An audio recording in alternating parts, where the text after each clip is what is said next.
दोस्तों, आपका स्वागत है हमारे YouTube channel teaching exam overload पे। आज के सेशन के अंतर्गत हम CDP के 30 महत्वपूर्ण प्रश्नों के देखेंगे जो ऑनलाइन वाले पेपर 2023 में 23 जनवरी 2023 को पूछा गया था। उसके 30 महत्वपूर्ण प्रश्नों को देखेंगे। आज के सेशन को स्टार्ट करने के पहले हमारे चैनल को लाइक करें, सब्सक्राइब करें, ज़्यादा से ज़्यादा शेयर करें। चलिए, आज का पहला प्रश्न है, बौद्धिक क्षमताएं जैसे कि कल्पना, समालोचनात्मक सोच और परासंज्ञान की चर्चा परोक्ष रूप से विकास के क्षेत्र के अंतर्गत की जाती है। विकल्प ए सामाजिक, विकल्प बी शारीरिक, विकल्प सी नैतिक, विकल्प डी संज्ञानात्मक। बताइए इसका सही आंसर क्या होगा। तो बौद्धिक जो क्षमताएं होती हैं जैसे कि कल्पना करना, समालोचनात्मक सोच और परासंज्ञान की चर्चा परोक्ष के रूप में विकसित क्षेत्र के अंतर्गत क्या आएगा, संज्ञानात्मक आएगा ना, कॉग्निटिव जिसे कहते हैं। तो इसका सही आंसर क्या हो जाएगा, इसका सही आंसर हो जाएगा कॉग्निटिव, विकल्प डी। चलिए अगला प्रश्न देखते हैं। विकास सिर से पैर की दिशा में विकसित होता है, निम्न में से कौन सा सिद्धांत इस कथन को बतलाता है। तो विकास जो होता है सिर से पैर की दिशा में विकसित होता है, निम्न में से कौन सा सिद्धांत इस कथन को बतलाता है। तो बताइए आप लोग इसका सही आंसर क्या होगा। निरंतरता का सिद्धांत, विकल्प बी आनुवांशिकता का सिद्धांत, विकल्प सी शीर्षगामी सिद्धांत, विकल्प डी अधोगामी सिद्धांत। बताइए आप लोग इसका सही आंसर क्या होगा। उसको हम शीर्षगामी सिद्धांत कहते हैं ना, सेप्लो कार्डल प्रिंसिपल जिसको कहते हैं हम ना। एक प्रॉक्सिमेटल डिस्टल डिस्टेंस होता है जिसे अधोगामी कहते हैं, एक शीर्षगामी सिद्धांत होता है। तो विकास जब सिर से पैर की दिशा में होता है तो उसको हम क्या कहते हैं, उसको शीर्षगामी सिद्धांत कहते हैं। और प्रॉक्सिडेशनल सिद्धांत में क्या, अधोगामी में क्या होता है, जब सिर से पैर की बात की जाए तो शीर्षगामी, जब मध्य से शुरू होकर नीचे की तरफ या ऊपर की तरफ जाता है तो उसको अधोगामी कहते हैं। ठीक, चलिए तो इसका सही आंसर क्या हो जाएगा, इसका सही आंसर हो जाएगा विकल्प सी शीर्षगामी सिद्धांत। चलिए अगला प्रश्न देखते हैं। प्रारंभिक वर्षों में निम्न में से कौन सी संस्थाएं बच्चों के समाजीकरण में प्राथमिक संस्थाओं की भूमिका निभाती हैं। तो ऐसी कौन सी संस्था है जो प्रारंभिक वर्षों में निम्न में से बच्चों के समाजीकरण में प्राथमिक संस्थाओं की भूमिका निभाती है। विकल्प ए स्कूल और मुद्रक संचार, विकल्प बी सामाजिक संचार और कानून, विकल्प सी परिवार और आस पड़ोस, विकल्प डी पास पड़ोस और सामाजिक नीति। बताइए आप लोग इसका सही आंसर क्या होगा, प्रारंभिक वर्षों में कौन सा होगा। तो इसका सही आंसर हो जाएगा परिवार और पास पड़ोस, विकल्प थर्ड सी इसका सही हो जाएगा, परिवार और पड़ोस। चलिए अगला प्रश्न देखते हैं। जीन पियाजे के संज्ञानात्मक विकास के सिद्धांत के अनुसार किस चरण में ज़्यादातर बच्चे जो होते हैं संरक्षण संपत्ति से संबंधित कार्य कर लेते हैं। यानी जीन पियाजे के संज्ञानात्मक विकास के सिद्धांत के अनुसार किस चरण पर ज़्यादातर बच्चे जो होते हैं संरक्षण संपत्ति से संबंधित कार्य कर लेते हैं। विकल्प ए संवेदीगामक, विकल्प बी पूर्व संक्रियात्मक, विकल्प सी मूल संक्रियात्मक, विकल्प डी औपचारिक संक्रियात्मक। तो बताइए आप लोग इसका सही आंसर क्या होगा।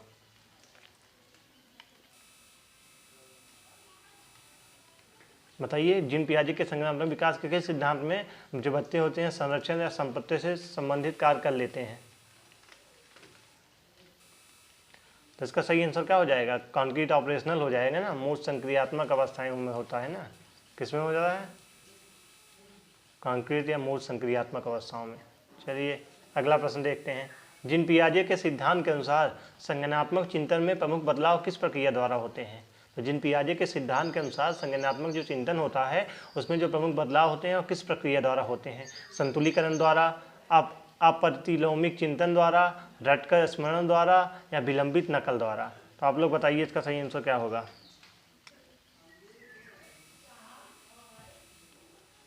इसका सही आंसर हो जाएगा विकल्प ए, किसके द्वारा होगा, एक संतुलीकरण द्वारा, विकल्प ए इसका सही हो जाएगा। चलिए अगला प्रश्न देखते हैं। निम्नलिखित में से किसने प्रस्तावित किया है कि हमारी विशेष मानसिक संरचनाओं और प्रक्रियाओं को हमारी दूसरों से होने वाली पारस्परिकता में ढूंढा जा सकता है। जो निम्नलिखित में से किसने प्रस्तावित किया है कि हमारी विशेष मानसिक संरचनाओं और प्रक्रियाओं को हमारी दूसरों से होने वाली पारस्परिकता में ढूंढा जा सकता है। विकल्प ए हावर्ड गार्डनर, विकल्प बी लॉरेंस कोहलर, विकल्प सी जीन पियाजे, विकल्प डी लियो वाइगोत्स्की। बताइए आप लोग इसका सही आंसर क्या होगा। तो इसका सही आंसर हो जाएगा विकल्प डी लियो वाइगोत्स्की ने। किसने, लियो वाइगोत्स्की जी ने। चलिए अगला प्रश्न देखते हैं। लेओ वाइगोस्की ने निम्न में से किसे अधिगम के सुसाध्य में महत्वपूर्ण माना है? सांस्कृतिक उपकरणों को, सामाजिक अलगाव को, इनाम और दंड को, या पुनरावृत्ति के अभ्यास को? बताइए आप लोग इसका सही आंसर क्या होगा। तो जहाँ वाइगोस्की की बात आए, आप लोग को ठीक बताया है मैंने ना, वाइगोस्की जहाँ भी आए, आपको जहाँ भी सांस्कृतिक दिखे, सांस्कृतिक उपकरण या सांस्कृतिक से संबंधित सांस्कृतिक भाषा, तो वहाँ पे आप लोग तुरंत उस विकल्प को सही मान लिया करिए।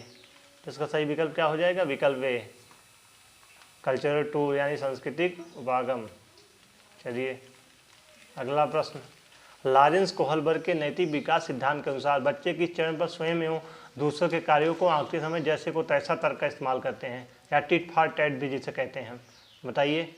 यांत्रिक उद्देश्य अभिनवीकरण, अच्छा लड़का अच्छी लड़की या भन्नीकरण, सोशल आर्डर या सामाजिक व्यवस्था निर्माण अभिनीकरण, या सामाजिक समझौता अभिनवीकरण, सोशल कॉन्टेक्ट ओरिएंटेशन, या सोशल आर्डर मेंटेन ओरिएंटेशन, या good boy nice girl orientation, या इंस्ट्रूमेंटल परपोज ओरिएंटेशन? आप लोग बताइए इसका सही आंसर क्या होगा। इसमें हो जाएगा यांत्रिक उद्देश्य अभिनवीकरण, यानी इसका विकल्प ए सही हो जाएगा। चलिए अगला प्रश्न। एक संरचनावादी कक्षा में विद्यार्थियों को किस लिए प्रेरित किया जाता है? अन्वेषण द्वारा सीखने के लिए, वाह पुरस्कार पाने हेतु सीखने के लिए, निष्क्रिय पुरस्कार पाने हेतु सीखने के लिए, रटकर याद करके सीखने के लिए? बताइए आप लोग इसका सही आंसर क्या होगा। एक संरचनावादी कक्षा में विद्यार्थी को अब किस प्रकार प्रेरित किया जाता है? आप लोग कैसे प्रेरित करेंगे? अन्वेषण द्वारा सीखने के लिए, वाह पुरस्कार पाने हेतु सीखने के लिए, निष्क्रिय पुरस्कार पाने के लिए सीखने, रटकर याद करने के लिए? तो यहाँ पे आप लोग को अगर टैग से भी आप इस प्रश्न को हल कर सकते हैं, पॉजिटिव निगेटिव। रटकर बात आ रही है, निगेटिव वर्ड। निष्क्रिय पुरस्कार निगेटिव वर्ड। वाह पुरस्कार पाने हेतु पुरस्कार पाने की बात नहीं है। अन्वेषण द्वारा खोजने के सीखने के लिए, इसका विकल्प सही हो जाएगा। चलिए अगला प्रश्न देखते हैं। जीन पियाजे के विचार में बच्चों की निजी वाक क्या दर्शाता है? यानी प्राइवेट स्पीच जो होती है, जीन पियाजे के विचार में बच्चों की निजी वाक जो होती है क्या दर्शाती है? उनकी अग्रवर्ती सोच, उनकी अपनी सोच को विनियमित करने की क्षमता, उनकी समस्या समाधान युक्तियाँ, विकल्प डी उनका परसंज्ञान कौशल? बताइए इसका सही आंसर क्या होगा। मेटा कॉग्निटिव स्किल होगा, प्रॉब्लम सॉल्विंग स्ट्रेटेजी होगा, या inability of a regular dear thoughts होगा, या एडवांस थिंकिंग होगा? आप लोग बताइए इसका सही आंसर क्या होगा। तो इसमें क्या हो जाएगा बताइए, उनकी अपनी सोच को विनियमित करने की क्षमता होगी ना। तो इसमें विकल्प कौन सा सही हो जाएगा? विकल्प बी सही हो जाएगा। ठीक, चलिए अगला प्रश्न देखते हैं। अगला प्रश्न है, समकालीन सिद्धांत बुद्धि को किस प्रकार आधारित करते हैं? तो सामान्य क्षमता, एक दिशाई सामान्य क्षमता, बहुदिशाई क्षमता जिसके विभिन्न अलग अलग आयाम हों, यानी multi dimensional ability having several different aspect, an ability not influenced by heredity यानी अनुवांशिकता से न प्रभावित होने वाली क्षमता, विकल्प D an ability not influenced by environmental factor यानी वातावरणीय कारकों से न प्रभावित होने वाली क्षमता।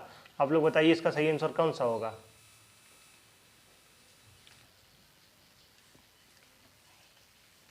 तो इसका क्या हो जाएगा, जहाँ भी आपको मल्टी डायमेंशन दिखे, बहुदिशीय क्षमताएं दिखें, तो आप पॉजिटिव वर्ड है ना, जिसका आंसर क्या हो जाएगा, विकल्प भी सही हो जाएगा। चलिए अगला प्रश्न देखते हैं। एक अध्यापक अक्सर कहता है कि लड़कियां नृत्य में कुशल होती हैं और लड़के विज्ञान में। यह कथन किसका उदाहरण है? जेंडर पक्षपात का, जेंडर रूढ़िवादिता का, जेंडर क्षमता का, जेंडर सशक्तिकरण का? तो आप लोग बताइए इसका सही आंसर क्या होगा। एक अध्यापक अक्सर कहता है कि लड़कियां नृत्य में कुशल होती हैं और लड़के विज्ञान में। यह कथन किसका उदाहरण होता है? बताइए आप लोग।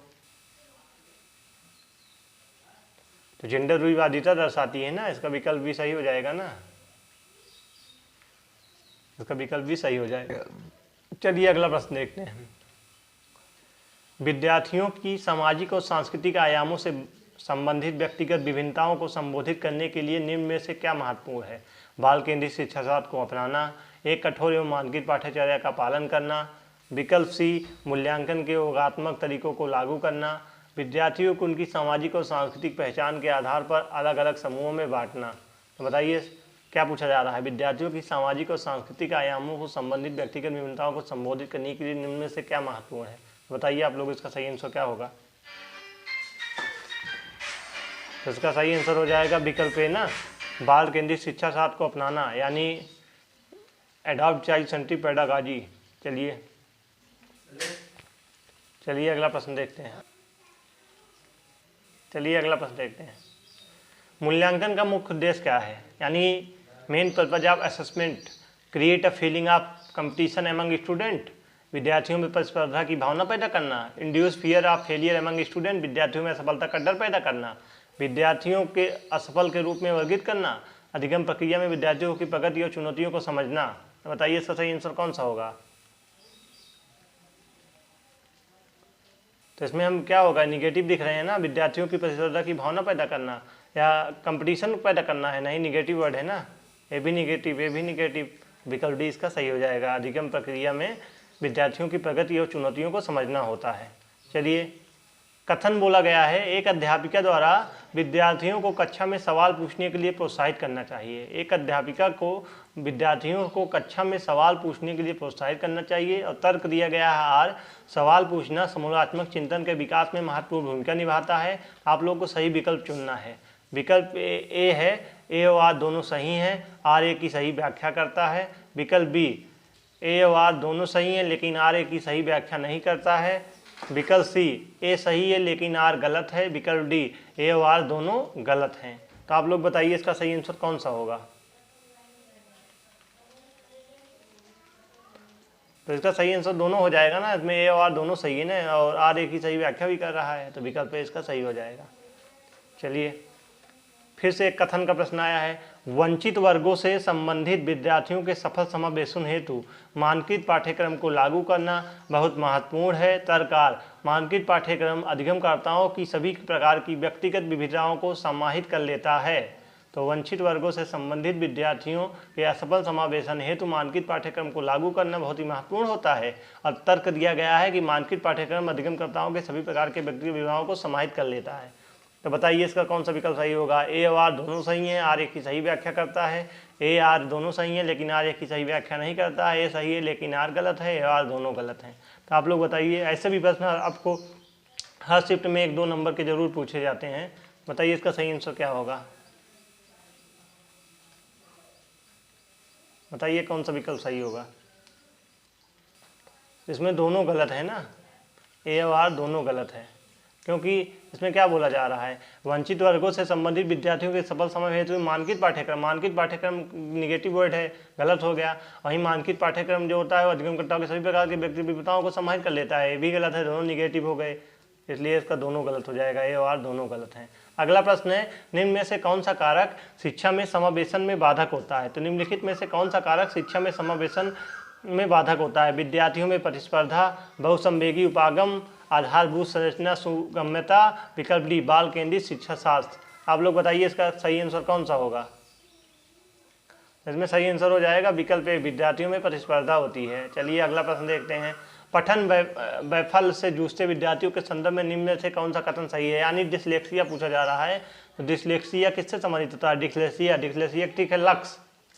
तो बताइए क्या होगा? उन्हें अक्सर लेख बोध में कठिनाई आती है, वह हमेशा सुस्त होते हैं, वह किसी क्षेत्र में प्रतिभावान या कुशल नहीं हो सकते। विकल्प डी, उनकी बुद्धि स्तर हमेशा सामान्य से ऊपर होती है। तो आप लोग बताइए इसका सही आंसर क्या होगा? डिसलेक्सिया किससे संबंधित होता है? तो यहाँ अक्सर लेख बोध से संबंधित होता है ना, they often face difficulty in the text compression, तो इसका विकल्प सही हो जाएगा ना। चलिए अगला प्रश्न देखते हैं। अगला प्रश्न है, आवेगशीलता, ध्यान न देना और अव्यवस्थित रहना निम्न में से किस विकार के सापेक्ष पहचान के लक्षण हैं? Attention deficit hyperactivity disorder, जिसे हमको ADHD कहते हैं। ADHD की फुल फॉर्म में कई बार पूछी गई है, तो इसकी फुल फॉर्म होती है attention deficit hyperactivity disorder. अवधान न्यूनता, अक्रियाशीलता विकार जिसे भी कहते हैं। ऑटिज्म में है स्वालीनता, यानी खुद में खोया रहता है। डिसलेक्सिया पठन से संबंधित वैकल्य होता है। वहीं विजुअल इम्पेयरमेंट होता है, दृष्टिबाधिता होती है। तो बताइए इसमें कौन सा होगा? ध्यान न दे पाना ना, तो ध्यान किस में नहीं दे पाएगा बताओ? Attention deficit hyper activity disorder में नहीं दे पाएगा ना, अवधान न्यूनता क्रियाशीलता विकार जिसको कहते हैं, उसका विकल्प सही हो जाएगा। चलिए अगला प्रश्न देखते हैं, निम्न में से कौन सा विद्यार्थी की विशिष्ट अधिगम कठिनाइयों को पहचानने का व्यापक तरीका है? मानकित बुद्धि लुब्धि, IQ प्रशिक्षण, बहु विकल्प वाले सवालों पर आधारित परीक्षण, साल के अंत में परीक्षाएं, विकल्प डी केस अध्ययन। आप लोग बताइए इसका सही आंसर कौन सा होगा? तो इसमें केस अध्ययन हो जाएगा ना। चलिए अगला प्रश्न देखते हैं, बच्चे किस तरह से प्रभावशाली ढंग से सीखते हैं? विषय वस्तु को रटकर याद करने से, अपने आसपास की वस्तुओं और व्यक्तियों से पारस्परिकता द्वारा, दंड के भय से, अध्यापिका को निष्क्रिय रूप से सुनकर। तो आप लोग बताइए इसका सही आंसर क्या होगा? तो अपने आसपास की वस्तुओं और व्यक्तियों से पारस्परिकता द्वारा ज़्यादा अच्छे से ढंग से सीखते हैं ना, इसका विकल्प भी सही हो जाएगा। निम्न में से कौन सा विद्यार्थी का अधिगम में लगाव को बढ़ावा देता है? विद्यार्थी द्वारा स्वनियमन यानी सेल्फ रेगुलेशन ऑफ स्टूडेंट, विद्यार्थियों की योग्यता के प्रति सत्य दृष्टिकोण बनाना, अध्यापक की विद्यार्थियों के प्रति निम्न अपेक्षाएं होना, उनके संदर्भ में नियोजित विषय वस्तु प्रस्तुत करना। तो आप लोग बताइए इसका सही आंसर क्या होगा? इसका ये हो जाएगा ना, यानी सेल्फ रेगुलेशन ऑफ स्टूडेंट, विद्यार्थियों द्वारा स्वनियमन। तो विकल्प इसका सही हो जाएगा। चलिए अगला प्रश्न देखते हैं। निम्न में से कौन सा उपागम विद्यार्थियों के स्वयं पहल करने के और अध्यापक के संतुलन सुसाध पर बल देता है? व्यवहारवाद, अनुकरण अधिगम, प्रतिपादक शिक्षण, सामाजिक संरचनावाद। तो आप लोग बताइए इसका सही आंसर क्या होगा? तो इसका सही हो जाएगा सामाजिक संरचनावाद ना, सोशल कंस्ट्रक्शन, सामाजिक संरचनावाद। अगला है, कथन दिया गया है एक संरचनावादी कक्षा में यह महत्वपूर्ण है कि एक ऐसे अवसर पैदा किए जाएं जिससे विद्यार्थियों में समालोचनात्मक सोच और समस्या समाधान कौशलों के विकास में मदद मिले। एक संरचनावादी कक्षा में यह महत्वपूर्ण है कि ऐसे अवसर पैदा किए जाएं जिससे विद्यार्थियों में समालोचनात्मक सोच और समस्या समाधान कौशलों के विकास में मदद मिले। तर्ककार, सार्थक अधिगम मुख्य रूप से ज्ञान का ज्यों का त्यों पुनरुत्पादन करता है। तो सही विकल्प चुनिए। ए और आर दोनों सही हैं। आर एक की सही व्याख्या करता है। ए और आर दोनों सही हैं लेकिन आर एक की सही व्याख्या नहीं है। ए सही है लेकिन आर गलत है। ए और आर दोनों गलत हैं। तो आप लोग बताइए इसका सही आंसर क्या होगा? तो इसमें ए सही है लेकिन आर गलत है ना। सार्थक अधिगम मुख्य रूप से ज्ञान को ज्यों का त्यों पुनरुत्पादन करता है, नहीं तो इसका सी सही हो जाएगा। सही है लेकिन आर गलत है ना, विकल्प सी सही हो जाएगा। चलिए अगला प्रश्न देखते हैं। त्रुटियां प्रक्रिया में कोई भूमिका नहीं निभाती, केवल नकारात्मक पुनर्मन द्वारा दूर की जा सकती है। केवल वो विद्यार्थी करते हैं जिन्हें अधिगम अक्षमता होती है। अध्यापक द्वारा अच्छे तरीके से विश्लेषण की जानी चाहिए ताकि अधिगम कमियों में समझा जा सके। आप लोग बताइए इसका सही आंसर क्या होगा? तो इसमें निगेटिव दिख रहा है ना, इसमें यही पॉजिटिव दिख रहा है कि अध्यापक द्वारा अच्छे तरीके से विश्लेषण की जानी चाहिए ताकि अधिगम कमियों को समझा जा सके। चलिए अगला प्रश्न देखते हैं। संज्ञानात्मक कौशल जैसे कि ध्यान, स्मृति और समस्या समाधान इत्यादि पर व्यक्ति की भावनात्मक स्थिति का कोई असर नहीं होता। विकल्प बी, सकारात्मक भाव द्वारा नकारात्मक रूप से प्रभावित होता है। विकल्प सी, नकारात्मक भाव द्वारा सकारात्मक रूप से प्रभावित होता है। विकल्प डी, पर व्यक्ति की भावनात्मक स्थिति का गहरा असर पड़ता है। तो आप लोग बताइए इसका सही आंसर क्या होगा? तो इसमें हो जाएगा पर व्यक्ति की भावनात्मक स्थिति का गहरा असर पड़ता है। चलिए अगला प्रश्न देखते हैं। एक अध्यापिका को विद्यार्थियों को सीखने के लिए क्यों प्रेरित करना चाहिए? दूसरे के ऊपर श्रेष्ठता पाने के लिए, मोद पुरस्कार जैसे कि नकद इनाम, प्रमाण पत्र इत्यादि पाने के लिए, संपत्तियों की समझ बढ़ाने के लिए, विकल्प डी, अध्यापिका और माता पिता की प्रशंसा पाने के लिए। तो आप लोग बताइए इसका सही आंसर कौन सा होगा? तो इसका सही आंसर हो जाएगा संपत्तियों की समझ बढ़ाने के लिए। चलिए अगला प्रश्न देखते हैं। निम्न अभिलक्षणों का कौन सा युग्म विद्यार्थियों की समस्या समाधान क्षमताओं को सकारात्मक रूप से बढ़ाता है? तो निम्न में से अभिलक्षणों में से कौन सा ऐसा युग्म है जो विद्यार्थियों की समस्या समाधान क्षमताओं सकारात्मक रूप से बढ़ाता है? अनुक्रिया समुच्चय, परासंज्ञान, समरूपक सोच, प्रकारात्मक स्थिरता, अनुक्रिया समुच्चय, अभिसारी सोच, अपसारी सोच, परासंज्ञान। आप लोग बताइए इसका कौन सा सही होगा? तो इसका अपसारी सोच और परासंज्ञान हो जाएगा ना। Divergent thinking and metacognition positive word है ना, तो सही हो जाएगा। चलिए अगला प्रश्न। निम्न में से कौन सा कारक कक्षा में अधिगम प्रक्रिया में बाधक बन जाता है? विकल्प ए, बैठने की अनम्य योजना। विकल्प बी, जानकारी प्रस्तुति के विभिन्न तरीके, विविधता के प्रति सम्मान, संसाधन संपन्न वातावरण। तो आप लोग बताइए इसका सही आंसर कौन सा होगा? तो इसमें हो जाएगा विकल्प ए, बैठने की अनम्य योजना। चलिए आज का लास्ट प्रश्न देखते हैं। विद्यार्थियों को एक नए संपत्ति के अधिगम में सहयोग हेतु एक अध्यापक को क्या करना चाहिए? संपत्ति को केवल एक ही तरीके से समझाना चाहिए, भाषावली और नियमित संकेतों को विषय स्पष्ट करने से बचना चाहिए, ज्ञान को सक्रिय करने से बचना चाहिए, विभिन्न उप संपत्तियों के बीच संबंध स्थापित करना चाहिए। बताइए आप लोग क्या होगा? जिसका विकल्प डी सही हो जाएगा, विभिन्न संपत्तियों के प्रति संबंध स्थापित करना चाहिए। तो आज के सेशन में हमने CDP के अंतर्गत 2023 में पूछे गए ऑनलाइन पेपर, जिसमें हमने 23 जनवरी 2023 के पेपर को सॉल्व किया। मैं आशा करता हूँ यह सेशन आपको बहुत ही आसानी से समझ में आया होगा। CDP में कुछ मेन टॉपिक्स हैं जहाँ से सीटेट में हर बार हर शिफ्ट में आपको 6 से 7 नंबर के प्रश्न जरूर पूछे जाते हैं, जैसे कोहलबर्ग हो गए, वाइगोस्की हो गए, जीन पियाजे हो गए, NCF 2005 हो गया, NEP 2020 हो गया, पठन संबंधित विकार हो गए। ऐसे सब यहाँ से हर शिफ्ट में एक प्रश्न जरूर आपको देखने को मिलता है। इन टॉपिकों को आप घोल के पी जाइए, क्योंकि यहीं से बार बार प्रश्न पूछे जाते हैं। अगर आप सीटेट की प्रॉपर तरीके से टॉपिक वाइज तैयारी करना चाहते हैं तो हमारे चैनल को सब्सक्राइब कर सकते हैं। हमारे चैनल पर बिहार शिक्षक भर्ती की प्रॉपर तरीके से टॉपिक वाइज क्लासेस स्टार्ट कर दी गई हैं। आप लोग बिहार शिक्षक भर्ती की भी तैयारी करना चाहते हैं तो हमारे चैनल के साथ जुड़ सकते हैं। हमारे चैनल को सब्सक्राइब कर लीजिए और हमारे चैनल पर प्रॉपर तरीके से टॉपिक वाइज तैयारी कराई जा रही है। तो आज का सेशन हम यहीं समाप्त करते हैं। कल फिर मिलते हैं किसी नए सेशन के साथ। तब तक हमारे चैनल के साथ जुड़े रहिए। हमारे चैनल को लाइक करिए, सब्सक्राइब करिए, ज़्यादा से ज़्यादा शेयर करिए। धन्यवाद।